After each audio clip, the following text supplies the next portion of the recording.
റമദാൻ മാസം പറഞ്ഞാൽ ഉപകരിക്കുന്നു കരുതിയിട്ട് ഒറ്റ വാക്ക്. സയ്യിദുനാ റസൂലുള്ളാഹി സ്വല്ലല്ലാഹു അലൈഹി വസല്ലമ തങ്ങൾ പറഞ്ഞു, റമദാൻ മാസത്തിൽ നിങ്ങൾ 4 കാര്യങ്ങൾ അധികരിപ്പിക്കണം. മുഹമ്മദുർ റസൂലുള്ളാഹി ഫസ്തക്സിറൂ ഫീഹി മിൻ 4 ഖിസാൽ. 4 കാര്യങ്ങൾ നിങ്ങൾ അധികരിപ്പിക്കണം കേട്ടോ. 4 കാര്യങ്ങൾ. ഒരുപാട് വിഷയങ്ങൾ പറയാനുണ്ട്, സമയം കിട്ടുമെന്ന് പേടിക്കുന്നു. പക്ഷേ ഇത് ഉപകാരപ്പെടും. ഒരു 4 ആള് ദിക്റിയല്ലേ കിട്ടിയാലും എനിക്കതിന്റെ നേട്ടം കിട്ടുമല്ലോ, നിങ്ങൾക്കും കിട്ടും. നമുക്ക് ഒരുമിച്ച് രക്ഷപ്പെടാം. അള്ളാഹു രക്ഷപ്പെടുത്തി തരട്ടെ. നബി തങ്ങൾ പറഞ്ഞു, റമദാൻ മാസത്തില് നിങ്ങൾ 4 കാര്യങ്ങൾ ഫസ്തക്സിറൂ ഫീ, റമദാൻ മാസത്തിൽ നിങ്ങൾ അധികരിപ്പിക്കണം. ഫസ്തക്സിറൂ ഫീ, നിങ്ങൾ റമദാൻ മാസത്തിൽ അധികരിപ്പിക്കണം കേട്ടോ. റമദാന്റെ മഹത്വം പറഞ്ഞിട്ട് നബി തങ്ങൾ റമദാൻ വരുന്നതിന്റെ തൊട്ടു തലേന്ന് ശഅബാന്റെ അവസാന ദിവസം ജനങ്ങളെയൊക്കെ വിളിച്ചു ചേർത്ത് നബി തങ്ങൾ നടത്തിയ പ്രഭാഷണത്തിൽ റസൂലുള്ളാഹി സ്വല്ലല്ലാഹു അലൈഹി വസല്ലമ തങ്ങൾ പറഞ്ഞതായത്. ബാക്കി കാര്യങ്ങളൊക്കെ ആ പ്രഭാഷണത്തിൽ റസൂലുള്ളാഹി സ്വല്ലല്ലാഹു അലൈഹി വസല്ലം പ്രത്യേകം പറഞ്ഞ ഹൈറാത്തുകൾ ചെയ്യാൻ പ്രേരിപ്പിച്ച ഭാഗങ്ങളൊക്കെ ഫഅമ്മാമൻ സഖലതു മവാസീനുഹു എന്ന് പറയുമ്പോൾ നമുക്ക് പറയാം. റസൂലുള്ളാഹി സ്വല്ലല്ലാഹു അലൈഹി വസല്ലം പറഞ്ഞിട്ടുണ്ട്, റമദാനിൽ എന്തൊക്കെ ഹൈറായ കാര്യങ്ങൾ നിങ്ങൾ ചെയ്യണം, അത് നമുക്ക് അവിടെ കേൾക്കണം. എന്നിട്ട് നമ്മുടെ ജീവിതത്തിൽ മാറ്റം ഉണ്ടാവണം. അല്ലാഹു തൗഫീഖ് നൽകട്ടെ. ഞാൻ പറഞ്ഞു വരുന്നത്, ആ ചർച്ചയുടെ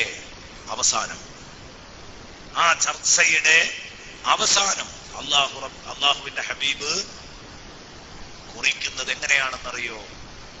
ഫസ്തഗ്ഫിറൂ ഫീഹി മിൻ 4 ഖിസാൽ ഖസ്ലതാനി തുർദൂന ബിഹിമാ റബ്ബക്കും വഖസ്ലതാനി ലാ ഗിനാ ലക്കും അൻഹുമാ.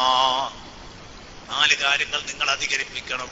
അതിൽ 2 കാര്യങ്ങളെ കൊണ്ട് നിങ്ങളുടെ റബ്ബിനെ നിങ്ങൾ വല്ലാതെ തൃപ്തിപ്പെടുത്തുന്നതാണ്. ഖസ്ലതാനി തുർദൂന ബിഹിമാ റബ്ബക്കും. 2 കാര്യം കൊണ്ട് നിങ്ങളെ റബ്ബിന്റെ തൃപ്തി നിങ്ങൾ നേടും. നിങ്ങളെ റബ്ബിനെ നിങ്ങൾ തൃപ്തിപ്പെടുത്തും. വഖസ്ലതാനി, മറ്റേ 2 കാര്യം ലാ ഗിനാ ലക്കും അൻഹുമാ, അത് അധികരിപ്പിക്കാതിരിക്കാൻ നിങ്ങൾക്കൊരു നിവൃത്തിയുമില്ല. അത് വേണ്ടാന്ന് വെക്കാൻ നിങ്ങൾ ആരുമല്ല, അത് നിങ്ങൾക്ക് കിട്ടിയേ പറ്റൂ. അങ്ങനത്തെ 2 കാര്യമാണ്. നിങ്ങൾക്ക് കിട്ടാതെ പറ്റാത്ത, നിങ്ങൾക്ക് കിട്ടിയേ പറ്റൂ എന്നുള്ള 2 കാര്യങ്ങളാണ് പിറകിൽ പറയുന്നത്. ഏതാണ് ആ 2 കാര്യം? പടച്ച റബ്ബ് നിങ്ങളുടെ കാര്യത്തിൽ സംതൃപ്തനാകുന്ന 2 കാര്യം. അത് ഷഹാദത്തു അല്ലാ ഇലാഹ ഇല്ലല്ലാഹ് വതസ്തഗ്ഫിറൂനഹു, അശ്ഹദു അല്ലാ ഇലാഹ ഇല്ലല്ലാഹ് അസ്തഗ്ഫിറുല്ലാഹ് എന്ന 2 ദിക്റുകളാണ്. ഇത് നിങ്ങൾ എത്ര അധികരിപ്പിക്കാൻ പറ്റുമോ അത്രയും അധികരിപ്പിക്കണം. ഇനിയോ നിങ്ങൾക്ക് കൂടാതെ കഴിയൂല, കിട്ടിയേ പറ്റൂ, കിട്ടാതിരിക്കാൻ പറ്റില്ല എന്ന് പറഞ്ഞ 2 കാര്യങ്ങൾ ഏതാ? തസ്അലൂനല്ലാഹൽ ജന്ന വതഊദൂന ബിഹി മിനന്നാർ.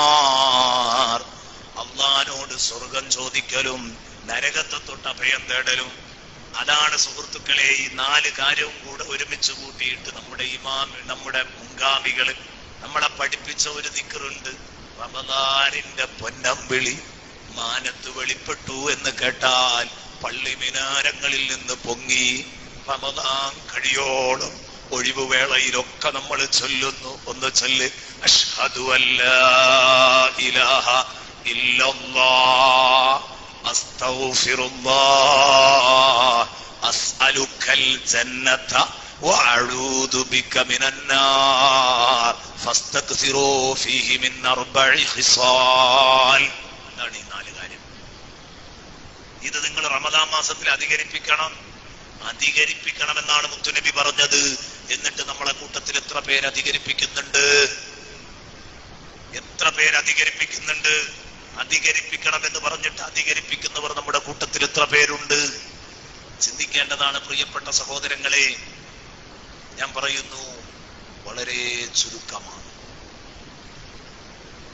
അധികരിപ്പിക്കുക എന്നൊക്കെ പറയുമ്പോ ആയിരക്കണക്കിന് തവണ ഇത് ചെല്ലണ്ടേ? നിങ്ങൾ എന്താണ് ഇതേക്കുറിച്ച് നിങ്ങൾ ആലോചിച്ചിട്ടുണ്ടോ? നമ്മളിപ്പോ ഈ ദിക്ർ എത്ര വട്ടം ചെല്ലുന്നുണ്ടാവും? ഒരു 10,000 വട്ടമൊക്കെ ചെല്ലുന്നുണ്ടോ എന്ന ഒരു ചിന്ത ഒരാളുടെ മനസ്സിലേക്ക് കയറിയാൽ അതിന്റെ ഉത്തരം എന്തായിരിക്കും? ഞാനിത് കാൽക്കുലേറ്റ് ചെയ്യുന്നതിന്റെ മുമ്പ്, ശരിയായി ഇത് കണക്ക് കൂട്ടുന്നതിന്റെ മുമ്പ് ഞാൻ ആലോചിച്ചത് 10,000 ഒക്കെ എന്തായാലും ആവുന്നുണ്ടാവും. കാരണം എന്താ, ദുഹർക്കും ചെല്ലണ്, അസർക്കും ചെല്ലണ്, മഗ്രിബിനും ചെല്ലണ്, ഇശാഇനും ചെല്ലണ്, സുബഹിക്കും ചെല്ലണ്. തറാവീഹില് ഓരോ തർവീഹത്തുകളിലും 4 റക്അത്തുകളിൽ വിശ്രമിച്ചുകൊണ്ടാ തറാവീഹ് നിസ്കരിക്കുക. ആ വിശ്രമത്തിൽ ചൊല്ലേണ്ടത് കിതാബുകളിൽ രേഖപ്പെടുത്തിയിട്ടുണ്ട്. സ്വലാത്ത് അല്ലൽ സുന്നത്താണ്. ഇപ്പൊ പറഞ്ഞ സ്വലാത്ത് സ്വല്ലു അലൻ നബി അല്ലേ, നമ്മൾ കേൾക്കും. അപ്പൊ സ്വലാത്ത് ചെല്ലും. എന്നിട്ട് നമ്മൾ ദിക്ർ ചെല്ലും. ഈ അഷ്ഹദു അല്ലാ ഇലാഹ ഇല്ലല്ലാഹ് അസ്തഗ്ഫിറുല്ലാഹ് 3 വട്ടം അവിടെയും ചൊല്ലും. അങ്ങനെ തറാവീഹിലും ഇടക്കിടക്ക് ദിക്ർ തന്നെ. അപ്പൊ എന്തായാലും 30 ദിവസമല്ലേ, നീണ്ട ഒരു മാസക്കാലം ചൊല്ലുമ്പോ 10,000 ഒക്കെ എന്തായാലും ആകുന്നുണ്ടാവും. സത്യത്തിൽ നിങ്ങൾ കണക്ക് കൂട്ടിയാൽ ഞെട്ടിപ്പോകും. 1000 പോലും തികയുന്നില്ല, 1000 പോലും തികയുന്നില്ല. സത്യമല്ലേ അത്? കാരണം എന്താ, ഒരു ദിവസം ഫർള് നിസ്കാരത്തിന്റെ ശേഷം നമ്മൾ എത്ര വട്ടം ചൊല്ലും? 3 വട്ടം. ഐ 3 15.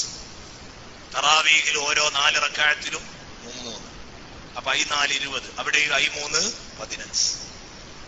അപ്പൊ ഒരു ദിവസം എത്ര വട്ടായി? 30 വട്ടം.